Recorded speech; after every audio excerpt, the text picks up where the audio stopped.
नमस्कार। आज म कक्षा 7 को विज्ञान तथा प्रविधि विषय unit 10 chapter A materials in daily life सँग सम्बन्धित एक्टिभिटी लिएर आएको छु।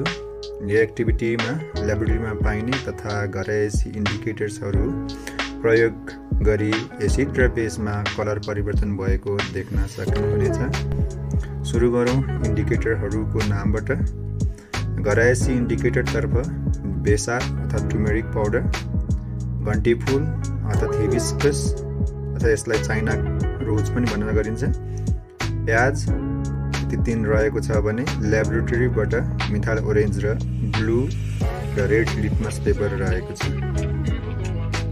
यस एक्टिभिटीमा एसिडतर्फ डाइल्युट हाइड्रोक्लोरिक एसिड छ भने बेसिक पोटासियम हाइड्रोक्साइड युज गरिनेछ। सुरुमा एसिडमा ब्लू लिटमस हालिएको छ, देख्न सक्नुहुनेछ रेड कलरमा परिवर्तन भएको। त्यसै गरी हामी रेड लिटमस पेपर पनि हाल्छौँ, तर रेड लिटमस पेपरमा कुनै कलर चेन्ज भएको देखिएको छैन। यसै गरी बेसमा ब्लू लिटमस पेपर हाल्दाखेरि कुनै कलर चेन्ज भएको देखेको छैन भने रेड लिटमस हाल्दाखेरि ब्लू कलरमा चेन्ज भएको देख्न सकिन्छ।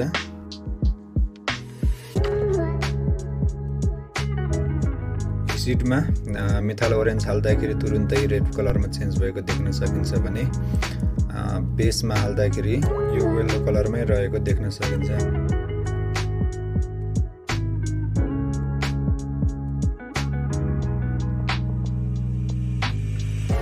अब होममेड इन्डिकेटर्सहरूको सुरुमा बेसार हालौँ। एसिडमा बेसार हाल्दाखेरि कुनै चेन्ज भएको देखेको छैन भने यस बेसारलाई बेसमा हाल्दाखेरि इमिडिएटली ब्राउन रेडिस कलरमा देखिन्छ, अर्थात् डार्क रेडिस कलरमा देख्न सकिन्छ। हिबिस्कस अर्थात् घन्टी फूलको पेटल्सहरू सानो टुक्रा पारेर हामी एसिड र बेसमा पालो पालो हाल्छौँ।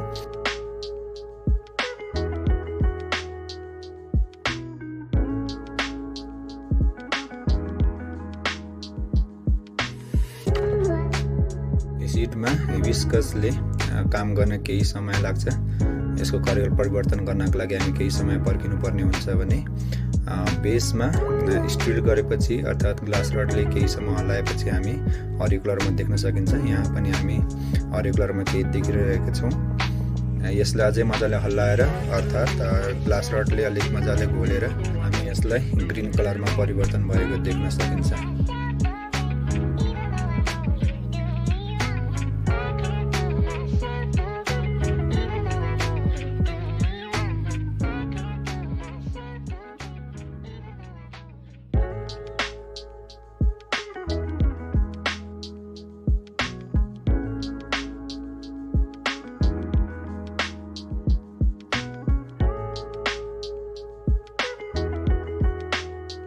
अब यहाँ हिबिस्कसको पेटललाई हरियो कलरमा परिवर्तन भएको देखिरहेको छौँ।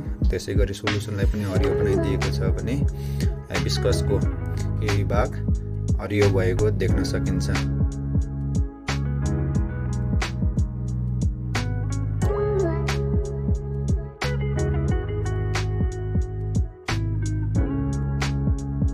एसिडको केसमा हिबिस्कस पेटललाई हामी केही समय त्यसै राखेर हामी दुईटै सोलुसनमा प्याज राख्नेछौँ। प्याज राखेर हामी दुईटै सोलुसनलाई केही समय हामी घोल्नेछौँ।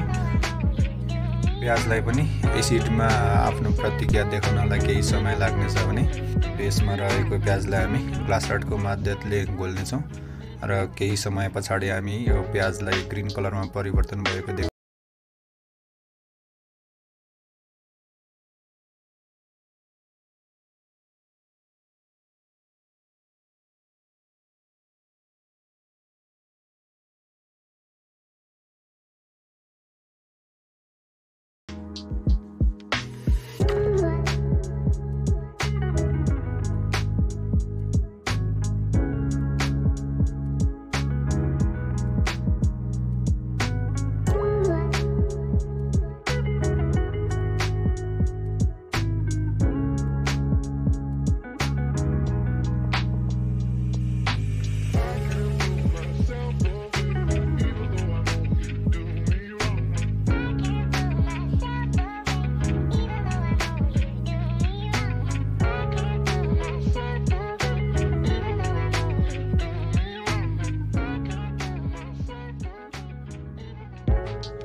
अहिले हामी बेसमा रहेको ओनियन पिसेसहरुलाई ग्रीन कलरमा परिवर्तन भएको देखिन्छ।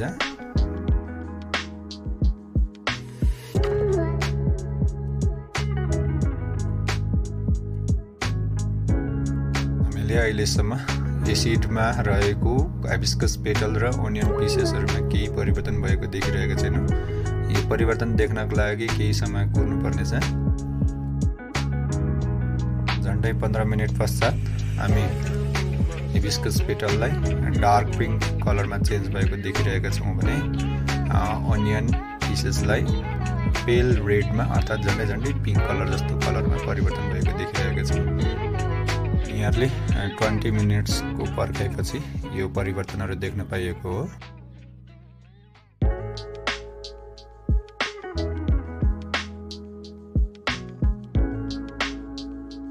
हामी यहाँ हाइबिस्कसको पेटललाई झन गाढा भएको देख्न सकिन्छ। त्यसैगरी कन्क्लुजन गर्नु पर्दाखेरि बेसमा युज गरिएका इन्डिकेटर्सहरुमा ब्लू लिटमस पेपर ब्लूमै रहेको छ भने रेड लिटमस पेपर ब्लूमा कलर चेन्ज भएको छ। ओनियनले ग्रीन कलरमा चेन्ज भएको छ भने हाइबिस्कस पेटलले पनि ग्रीन कलरमा चेन्ज भएको छ। मिथाल ओरेन्ज येलो कलरमा चेन्ज भएको छ भने टुमरिक पाउडर डार्क रेडिश ब्राउनमा चेन्ज भएको छ। त्यसैगरी एसिडमा त्यही इन्डिकेटरहरु युज गर्दाखेरि रेड लिटमस पेपर रेडमै रहेको छ भने ब्लू लिटमस पेपर रेडमा कन्भर्ट भएको छ। मिथाल ओरेन्जले रेडमा कन्भर्ट भएको छ भने टुमरिक पाउडर येलो कलरमै रहेको छ। हाइबिस्कस पेटल डार्क पिंक कलरमा चेन्ज भएको देख्न सकिन्छ भने ओनियनले पेल पिंकमा चेन्ज भएको देखिरहेको छ। आजको यस एक्टिभिटी हजुरहरुलाई कस्तो लाग्यो कृपया कमेन्ट गरिदिनु होला। हौसलास्वरूप सब्स्क्राइब पनि गरिदिनु होला। यस्तै अरु भिडियोहरु लिएर चाँडै आउने छु। धन्यवाद।